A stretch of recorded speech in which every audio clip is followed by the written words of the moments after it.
আজকে আমি মুরগির মাংসটা একটু ভিন্ন রকম করে রান্না করেছি। রান্না করা এই মাংসটা যে কোনো গরম ভাত, খিচুড়ি, পোলাও, পরোটা বা নান যে কোনো কিছুর সাথে খুব তৃপ্তি সহকারে খাওয়া যায়। 2 পিস মুরগির মাংস কেটে কুটে ধুয়ে পরিষ্কার করে নিচ্ছি।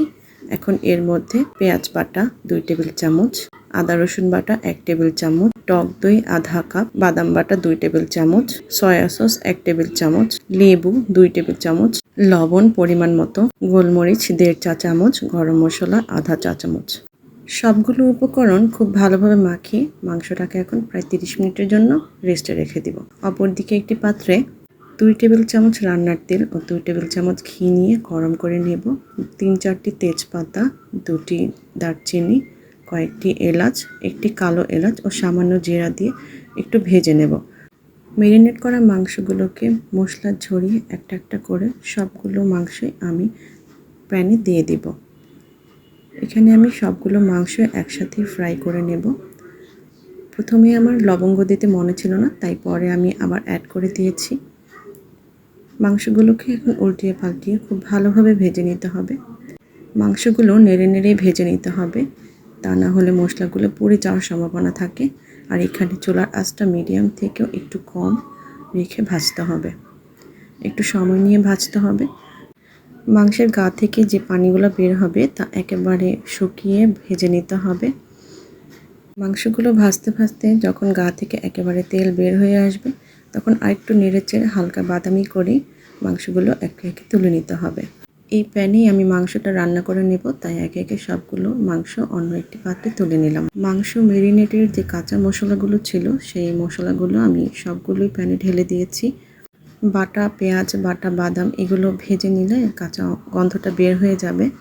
খুব ভালোভাবে ভেজে নিয়ে একটু কষিয়ে নিয়ে যখন বলক তুলে আসবে, তখন এর মধ্যে আমি ভাজা মাংসগুলো দিয়ে নেড়ে চেড়ে নেব। এখানে চুলার আঁচটাও মিডিয়াম থেকেও কম রাখতে হবে, তা না হলে মশলাগুলো পুড়ে যাবে। এখন খুব ভালোভাবে মাংসগুলো নেড়ে চেড়ে কষিয়ে নিব। অনেকটা সময় ধরে এখানে মাংসগুলো ভালোভাবে কষিয়ে নিতে হবে। মাংসগুলো খুব ভালোভাবে কষানো হয়ে গেলে এখন আমি 2 থেকে 3 মিনিটের জন্য এটি ঢাকনা দিয়ে ঢেকে রাখবো। এই মাংস রান্নায় আমার এক্সট্রা কোনো পানি লাগেনি। এর মাঝে আমি আবারও ঢাকনাটা তুলে আবারও একটু নেড়ে চেড়ে দিয়ে আবারও 2-3 মিনিটের জন্য ঢেকে রাখবো। এর মাঝে আমি 1/4 কাপ দুধের সাথে 1 চা চামচ কর্নফ্লাওয়ার গলিয়ে নিয়েছি। এখন 2 থেকে 3 মিনিট পরে ঢাকনাটা তুলে দুধ ও কর্নফ্লাওয়ার মিশ্রণটা ঢেলে দিয়ে হালকা হাতে কিছুক্ষণ নেড়ে চেড়ে রান্না করে নেব।